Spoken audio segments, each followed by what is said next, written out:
এমন চোখের পানি জুলাই আন্দোলনে স্বামী হারানো এক নারীর। হাসপাতালের নিষ্ঠুরতায় কাঁদতে কাঁদতে দিন পার করছেন তিনি। আমি চাচ্ছি যে আমাদের ডেথ সার্টিফিকেট কারণে আর কি খুবই অসুবিধা হচ্ছে, এই কাগজটা দিলে আর কি আমাদের খুবই ভালো হতো আর কি। এটার কারণে আর কি খুবই আর কি আমরা অসুবিধার ভিতরে আছি। তার পরিবারটা দুইটা সন্তান নিয়ে যে ডেথ সার্টিফিকেটের কারণে তারা না খেয়ে দিন যাপন করতেছে। সবাই যার যার স্বার্থর চিন্তা করে, এগুলো কখনোই ভাবে নাই যে লোকটা যে কীভাবে চলে, কথা কি বুঝতে। তো এগুলো বলার মতো কোনো ভাষা নাই। বাচ্চাগুলোর দিকে তাকিয়ে দেখেন, কারো যদি মায়া না লাগে, এত দুনিয়ার কোনো কষ্ট আছে? তার ভাইও নাই, বাপ নাই, স্বামীও চলে গেছে দুনিয়াতে, দুইটা বাচ্চা নিয়ে কীভাবে সে চলে। ২১ জুলাই পুলিশের গুলিতে নারায়ণগঞ্জের মৌচাক এলাকায় গুলিবিদ্ধ হন বাঙালি ব্যবসায়ী মোহাম্মদ রুবেল। পাশে থাকা বন্ধু তাৎক্ষণিক রুবেলকে সাইনবোর্ডের প্রোঅ্যাক্টিভ হাসপাতালে নিয়ে আসেন। অভিযোগ রয়েছে, হাসপাতালে চিকিৎসা না পেয়ে প্রাণ হারায় রুবেল। রুবেল ভাই যখন মৌচাকে গুলিবিদ্ধ হয়, তখন আপনার আমি আরেকজনের সহযোগিতায় আপনার প্রোঅ্যাক্টিভ হসপিটাল তাকে নিয়ে আসি। কর্তব্যরত যারা চিকিৎসক ছিল তারা তাকে অক্সিজেন লাগায়, মাস্ক লাগানোর পরে উনি অনেকটি গুলি খাইছে, প্রায় 4টা গুলি মতন খাইছে। তো ওনারা বললাম যে ওনারা চিকিৎসা করেন, যে চিকিৎসাটা দেন। ওনারা বলতেছে হসপিটালে যারা ডাক্তার আছে বর্তমানে তারা ওই চিকিৎসায় করে না, অন্য ডাক্তার আছে, ওনারা এই হসপিটালে আসে না, এখন নাই এই সমস্যা। পরে আমি বললাম যে ওনার তো চিকিৎসা না করলে উনি মারা যাবে। ওনারা বলতেছে এনে নাই, আপনার চেষ্টা করে আমি ঢাকা মেডিকেলে পাঠানোর ব্যবস্থা করতেছি। তো ঢাকা মেডিকেলে পাঠানোর ব্যবস্থা করতেছেন, তো তাড়াতাড়ি করেন। ওনাকে বললাম যে অ্যাম্বুলেন্স ডাকেন, ওনারা বলতেছে হ্যাঁ দিতেছি, এই করতেছি ওই করতেছি। এরকম করতে করতে প্রায় আধা ঘন্টার মতন চলে গেছে। ওনার অবস্থা খুব ক্রিটিক্যাল। ম্যানেজার রুমে বললাম, যে ম্যানেজারের কাছে যে কথাগুলো বললাম, ম্যানেজারে বলতেছে আমার করার কিছুই নেই, সিচুয়েশন খারাপ, আর বর্তমানে আমাদের কাছে কোনো অ্যাম্বুলেন্স নেই। তো আমি বললাম যে আপনারা একটু ব্যবস্থা করে দেন। উনি বললো যে আমি দেখতেছি। দেখতে কইরা মনে করেন যে প্রায় আধা ঘন্টার মতন এই জায়গায় সময় কাটিয়ে ফেলাইছে। পরে অন্য একটা ডাক্তার এসে বলতেছে, হাত চেক করে দেখতেছে যে উনি আর জীবিত নেই।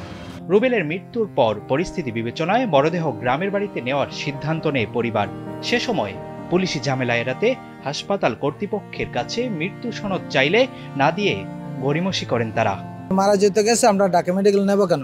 দেশের পরিস্থিতি দেখে, অবস্থা খারাপ দেখে আমরা চিন্তা ভাবনা করছি দেশে নিয়ে যাব।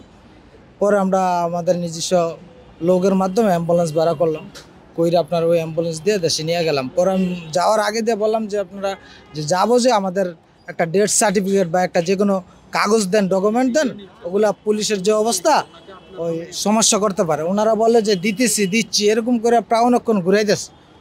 পরে আরেকজন বললো যে কোনো সমস্যা নাই, হসপিটালের কার্ড নিয়ে যান, সমস্যা হলে করে ফোন দিয়েন। এইটুকুর ভিতরেই আমরা চলে গেছি। শহীদ রুবেল পেশায় ছিলেন ক্ষুদ্র ব্যবসায়ী। তার মৃত্যুর পর এতিম 2 সন্তানকে নিয়ে কষ্টে দিন পার করছেন তার সহধর্মিণী। আমার ছোট মেয়েটা এখন ওর বাবাকে খুঁজে, ওর জানে না যে ওর বাবা আর নেই, এই দুনিয়াতে আর কোনো দিনের জন্য আসবে না। মনে ওর বাবার জন্য আর কি খুবই কষ্ট পায়, বা এখনও মোবাইলের ছবি দেখে কান্নাকাটি করে, বা সবার বাবা আছে, ওদের বাবা নাই, ওরা আর কি জিজ্ঞাসা করে আমাদেরকে।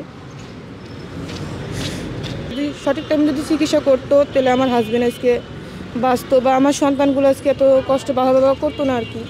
রুবেলের স্ত্রী বলছিলেন, তার স্বামীর মৃত্যু সনদ কয়েক জায়গায় প্রয়োজন হওয়ার পরও তিনি দিতে পারেননি। কর্তৃপক্ষ 1.5 মাস ধরে সময় ক্ষেপণ করছেন। বলতে বলতে আমরা আর কি খুবই অসহায়, মানে খুবই কষ্টদায়ক চলতেছি, কেউ নাই আর কি, একলা মেয়ে দুটাকে নিয়ে আর কি খুবই আর কি কষ্টের ভিতরে দিন যাপন করতেছি আর কি। ডেথ সার্টিফিকেট কারণে আর কি কোনো আমি সুযোগ সুবিধা বলতে কিছু পারছি না আর কি, মানে খুবই কষ্টের ভিতরে আর কি আমি এই এটা মানে আর কি ভোগান্তির মধ্যে আর কি আসি। ওনারা উল্টাপাল্টা বলতেছে যে আজকে আসেন বা কালকে আসেন, বা আমরা তদন্ত করছি, দেখছি, পরে কথা হবে, আপনি অমুক দিন আসেন। আমাদের কিভাবে আজকে 1.5 মাস যাবত আমাদেরকে খুবই ঘুরাইতে আসছে আর কি। তবে প্রোঅ্যাক্টিভ হাসপাতাল কর্তৃপক্ষ বলছে, শহীদ রুবেল হাসপাতালে মারা যাওয়ার তথ্য তাদের কাছে নেই। শুধুমাত্র গুলিবিদ্ধ ছিল, সে অনুযায়ী তারা মৃত্যু সনদ দিতে পারে না। এই যে রুগীটা নিয়ে আপনি কথা বলছেন, শহীদ অথবা মৃত, আসলে আমাদের হসপিটালের যে তথ্যটা আছে সেই তথ্য, উনি গুলিবিদ্ধ অবস্থায় আমাদের হসপিটালে আসছেন এবং প্রাথমিক ট্রিটমেন্ট নেওয়ার পরে আমাদের ডক্টররা ওনাকে ঢাকা মেডিকেলে রিফার করেছেন। যদিও ওইখানে অনেক রুগী আসাতে একদম পেশেন্ট টু পেশেন্ট মেমোরাইজ করার মতো সুযোগ এই মুহূর্তে আমার নেই, বাট আমরা যে তথ্যটা কালেক্ট করেছি এবং যে তথ্যটা আমরা ডিসি অফিস অথবা এসপি মহোদয়ের কাছে জমা দেওয়া হয়েছে অথবা ডিজি হেলথে জমা দেওয়া হয়েছে, সেই তথ্য থেকে জানা যায় যে উনি গুলিবিদ্ধ অবস্থায় আসছিলেন এবং ট্রিটমেন্ট নিয়ে রিফার্ড হয়ে ঢাকা মেডিকেলে চলে গেছেন। মৃত্যু নিশ্চিত হওয়ার পর রুবেলের মৃত্যু সনদ দিতে গড়িমসি নিয়ে পরিবারটির অভিযোগও অস্বীকার করেন হাসপাতালের ডেপুটি ম্যানেজার। আমার জানা মতে এরকমটি করে নাই কেউ, যে সার্টিফিকেট না দিয়ে শুধু কার্ড দিয়ে অনেকটা কার্ডের আসলে কোনো মূল্য এরকম থাকার কথা না, যে কার্ড দিয়ে বলবে যে এটার আপনি রাস্তায়, আমার সাথে কথা হয়েছে, বলছে যে কার্ড দিয়ে বলছে যে রাস্তায় সমস্যা হলে আমাদেরকে ফোনে ধরিয়ে দিন, এমনটি করার সুযোগ নাই। শহীদ রুবেলের পরিবারের দাবি, ভোগান্তি না করিয়ে মৃত্যু সনদ দিবে হাসপাতাল কর্তৃপক্ষ। Abu Bakr Raihan, Daily Sun.